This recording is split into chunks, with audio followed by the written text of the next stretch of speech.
प्रधानमंत्री ने मिशन अमृत सरोवर के तहत लगभग 40,000 जलाशय विकसित किए जाने की सराहना की।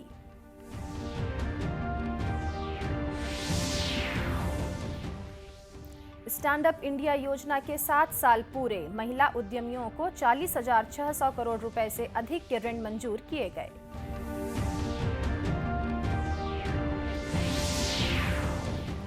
मुख्यमंत्री ने गोधन न्याय योजना के तहत पशुपालकों और गौठान समितियों को 5 करोड़ 32 लाख रुपए की राशि ऑनलाइन बांटी।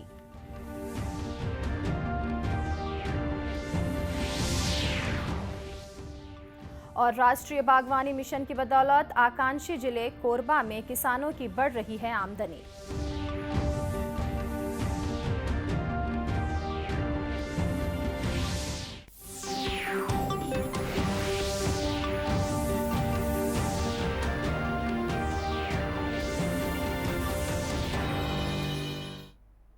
नमस्कार, आप देख रहे हैं दूरदर्शन समाचार। मैं हूं अमृता शर्मा और अब समाचार विस्तार से। प्रधानमंत्री नरेंद्र मोदी ने पिछले 11 महीनों में मिशन अमृत सरोवर के तहत लगभग 40,000 जलाशय विकसित किए जाने की उपलब्धि की सराहना की है। उन्होंने कहा कि जिस गति से इस दिशा में काम किया जा रहा है वह अमृत काल के हमारे संकल्पों में नई ऊर्जा का संचार करता है। ग्रामीण विकास मंत्रालय के अनुसार पिछले 11 महीनों में मिशन अमृत सरोवर के तहत लगभग 40,000 जल निकायों का विकास किया गया है, जो योजना के तहत लक्ष्य का लगभग 80% है। जल शक्ति मंत्री गजेंद्र सिंह शेखावत ने एक ट्वीट में कहा कि मिशन अमृत सरोवर अपने लक्ष्य को प्राप्त करने की दिशा में आगे बढ़ रहा है। उन्होंने कहा कि 40,000 से अधिक अमृत सरोवर राष्ट्र को समर्पित किए जा चुके हैं। 15 अगस्त 2023 तक 50,000 अमृत सरोवर का निर्माण का लक्ष्य है। गौरतलब है कि प्रधानमंत्री नरेंद्र मोदी द्वारा पिछले साल 24 अप्रैल को शुरू किए गए इस मिशन का उद्देश्य देश के प्रत्येक जिले में 75 जल निकायों का विकास और कायाकल्प करना है। सरकार ने स्टैंड अप इंडिया स्कीम के अंतर्गत 1,80,000 से अधिक महिला उद्यमियों को 40,600 करोड़ रुपए से अधिक के ऋण मंजूर किए हैं। स्टैंड अप इंडिया स्कीम की 7वीं वर्षगांठ के अवसर पर केंद्रीय वित्त मंत्री निर्मला सीतारमण ने कहा कि यह गर्व और संतोष का विषय है कि इतनी संख्या में महिला और अनुसूचित जाति तथा अनुसूचित जनजाति उद्यमियों ने ऋण प्राप्त किए।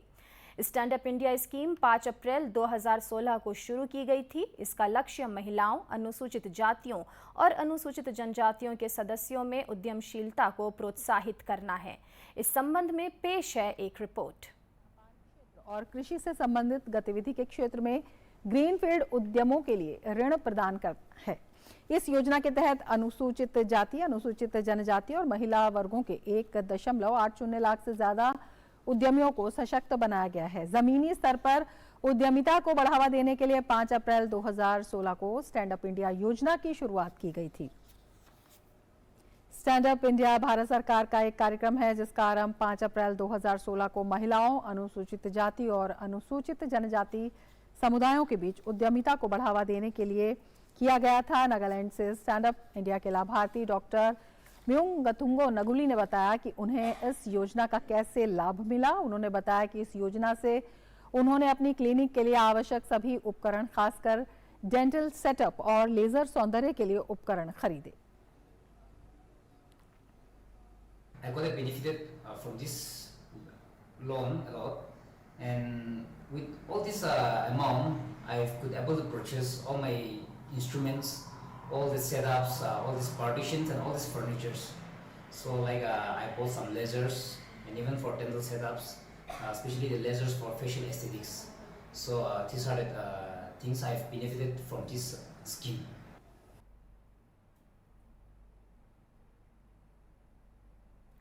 मुख्यमंत्री भूपेश बघेल ने आज गोधन न्याय योजना के तहत पशुपालकों, गौठानों से जुड़े महिला समूहों और गौठान समितियों को 5 करोड़ 32 लाख रुपए की राशि ऑनलाइन जारी की।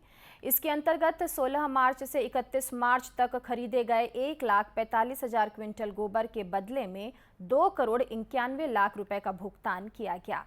इस मौके पर मुख्यमंत्री ने कहा कि राज्य में आत्मनिर्भर गौठानों की संख्या में जिस तेजी से वृद्धि हो रही है वह सरकार की सबसे बड़ी उपलब्धि है, क्योंकि इस योजना का मुख्य उद्देश्य ही गांवों को आर्थिक रूप से आत्मनिर्भर बनाना है। गोबर विक्रेताओं को दी जा रही राशि में से 1,67,00,000 रुपए की राशि स्वावलंबी गौठानों की ओर से स्वयं भुगतान की जा रही है, जबकि विभाग की ओर से 1,24,00,000 रुपए का भुगतान किया जा रहा है। मुख्यमंत्री ने कहा कि गौठान समितियों को प्रोत्साहित करने के लिए आत्मनिर्भर बनाने वाले गौठान समिति के अध्यक्षों को 750 रुपए और सदस्यों को 500 रुपए हर महीने प्रोत्साहन राशि देने का निर्णय लिया गया है। से पैसा मिलेगा, बिजली उत्पादन से पैसा मिलेगा और तो इस प्रकार से गोबर से कितनी चीज़ें हैं वो निर्मित होगी और एक प्रकार से बाई प्रोडक्ट में हम प्राकृतिक पेंट भी कर रहे हैं, बाई प्रोडक्ट में बिजली उत्पादन कर रहे हैं, वर्मी कंपोस्ट हमारा मूल रहेगा। तो इस प्रकार से अनेक प्रकार के योजनाओं से अनेक प्रकार के उत्पाद से जो स्व सहायता समूह और गौठान समितियों के आय में लगातार वृद्धि होगी। श्री बघेल ने बताया कि राजीव गांधी ग्रामीण भूमिहीन कृषि मजदूर न्याय योजना का भी अब विस्तार कर दिया गया है। अब नगर पंचायतों और अनुसूचित क्षेत्र की नगर पालिकाओं के भूमिहीन कृषि मजदूरों को भी इस योजना का लाभ मिलेगा। इस योजना का लाभ लेने के लिए भूमिहीन कृषि मजदूर 15 अप्रैल तक आवेदन कर सकते हैं। भारतीय प्रौद्योगिकी संस्थान IIT कानपुर आज से भारत की G20 अध्यक्षता के अंतर्गत यूथ 20 कंसल्टेशन का आयोजन कर रहा है। भारत और विदेश से 1200 से अधिक युवा प्रतिनिधि 2 दिन के इस कार्यक्रम में हिस्सा लेंगे। भारत सरकार के युवा कार्यक्रम और खेल मंत्रालय के अंतर्गत Y20 अर्थात यूथ 20 कंसल्टेशन अखिल भारतीय गतिविधि है, जिसकी परिणति वाराणसी में फाइनल यूथ 20 सम्मेलन के रूप में होगी। युवाओं के बीच विचार विमर्श के नतीजों से भावी नीतियां तय करने में मदद मिलेगी। Y20 कंसल्टेशन एक ऐसा मंच है जो युवाओं को विचार साझा करने और वैश्विक समस्याओं के समाधान के लिए नए समाधान तलाशने में योगदान का अवसर प्रदान करता है। केंद्र सरकार प्रधानमंत्री भारतीय जन औषधि परियोजना से लोगों को न केवल सस्ती जेनेरिक दवाइयां उपलब्ध हो रही हैं, बल्कि उन्हें रोजगार का अवसर भी मिल रहा है। इस परियोजना के तहत देश में 9,000 से अधिक जन औषधि केंद्र खोले गए हैं। सरकार ने मार्च 2024 तक इन केंद्रों की संख्या बढ़ाकर 10,000 करने का लक्ष्य रखा है।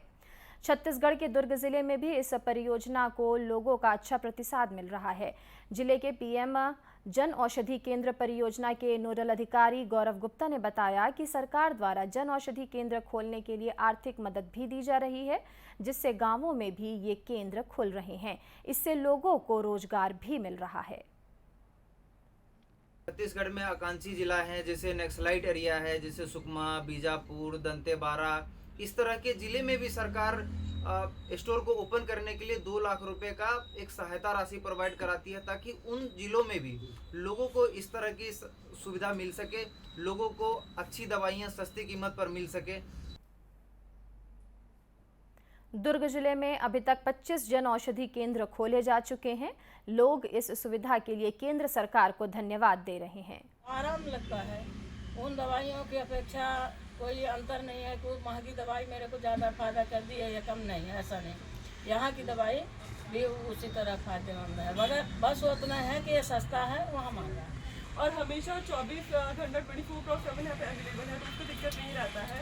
अगर कुछ शॉर्टेज भी रही तो भैया अपने आसपास से भी अपने जन औषधि के दूसरे केंद्र से मंगा देते हैं, तो उस हिसाब से मेरे को सही लगता है। मतलब आपका बजट हिसाब से भी है, गवर्नमेंट द्वारा भी है, तो मैं तो आपसे यही बोलूँगी कि आप जितना ज़्यादा हो सके जन औषधि का उपयोग कीजिए और इसे बढ़ावा दीजिए, क्योंकि जेनरिक मेडिसिन है तो सबको उसकी पहुँच और सुविधा होनी चाहिए।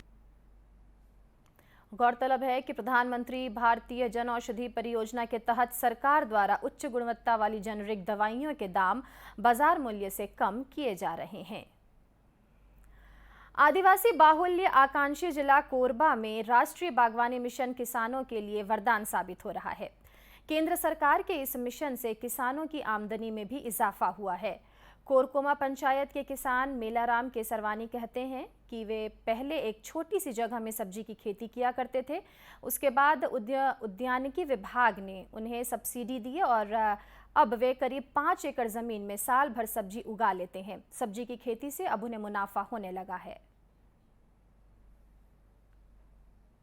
तो आज मुझे उद्यान विभाग की तरफ से मुझे पैक हाउस मिला और ड्रिप लाइन सिस्टम मिला मुझे, और बागवानी मिशन की तरफ से ये सेट नेट हाउस मिला है। इसमें अपना भरपूर मात्रा से फसल ले करके मैं, विकास खंड मेरा कोरबा है, जिला कोरबा में एक तो डेली मार्केट है, डेली मार्केट में जाकर मैं बेचता हूँ। अभी मेरा हाल में अभी 2 चीज़ निकल रहा है। ये सामने देख रहे हैं आप, एक खीरा है और ककड़ी है। लमसम मुझे अभी समर्थन मूल्य की बात करेंगे तो मुझे 25 से 30 रुपए किलो ककड़ी मिल जा रहा है, 20 से 22 रुपए किलो खीरा का रेट मिल जा रहा है मुझे। ऐसे करके सालाना मुझे लमसम मुझे अपने परिवार के भरपाई के लिए खर्चा काट के 50 से 1 लाख रुपया मेरे पास बच जाता है। कोरबा कलेक्टर संजीव कुमार झा ने बताया कि किसानों की आय बढ़ाने के लिए उन्हें लगातार मदद दी जा रही है। जिले के 5000 से अधिक किसान बाड़ी योजना का लाभ उठा रहे हैं। अब वे गांव के दूसरे ग्रामीणों को भी रोजगार दे रहे हैं।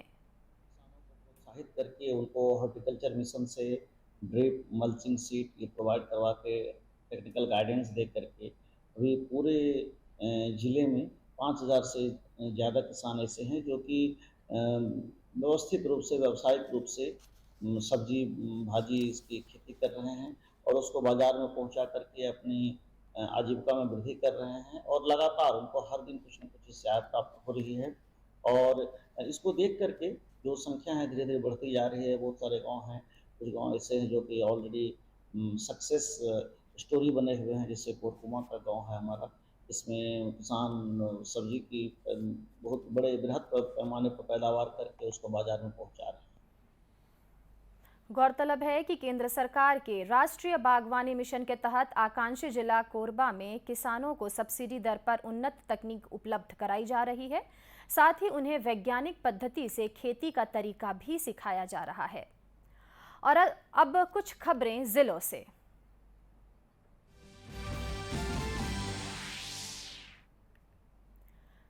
पूर्व मुख्यमंत्री डॉक्टर रमन सिंह अपने 1 दिवसीय प्रवास पर कल राजनांदगांव पहुंचे। इस दौरान उन्होंने शहर में कई विकास कार्यों का भूमि पूजन किया। बाद में पत्रकारों से चर्चा करते हुए डॉक्टर रमन सिंह ने आरोप लगाया कि प्रदेश की भूपेश बघेल सरकार माओवाद पर अंकुश लगाने में पूरी तरह नाकाम साबित हो रही है।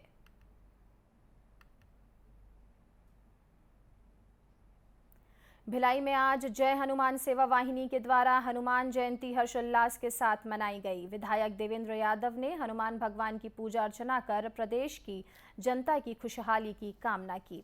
इस मौके पर भव्य ध्वज यात्रा भी निकाली गई, जो सेक्टर 1 से होते हुए सेक्टर 9 के हनुमान मंदिर में संपन्न हुई।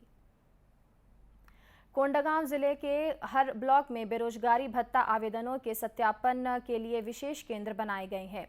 कलेक्टर दीपक सोनी ने इन सत्यापन केंद्रों का औचक निरीक्षण किया और कर्मचारियों को ऑनलाइन आवेदन की जांच करने के दौरान विशेष सतर्कता बरतने के निर्देश दिए। कांकेर जिले में भालू के बच्चे का शिकार करने के मामले में 2 लोगों को गिरफ्तार किया गया है। दोनों आरोपी धमतरी के रहने वाले हैं। सरोना वन परिक्षेत्र के रेंजर धनलाल साहू ने बताया कि दोनों आरोपियों के पास से भालू के बच्चे का शव बरामद कर लिया गया है। आरोपियों को न्यायालय में पेश करने के बाद जेल भेज दिया गया है। और अंत में मुख्य समाचार एक बार फिर से।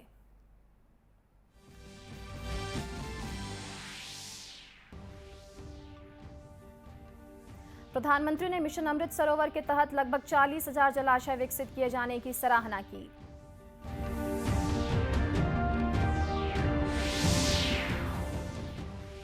स्टैंड अप इंडिया योजना के 7 साल पूरे, महिला उद्यमियों को 40,600 करोड़ रुपए से अधिक के ऋण मंजूर किए गए।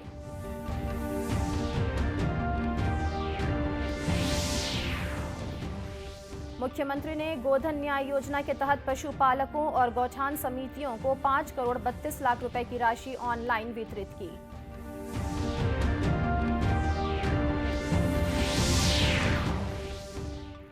और राष्ट्रीय बागवानी मिशन की बदौलत आकांक्षी जिले कोरबा में किसानों की बढ़ रही है आमदनी। इसी के साथ यह समाचार बुलेटिन समाप्त हुआ। नमस्कार।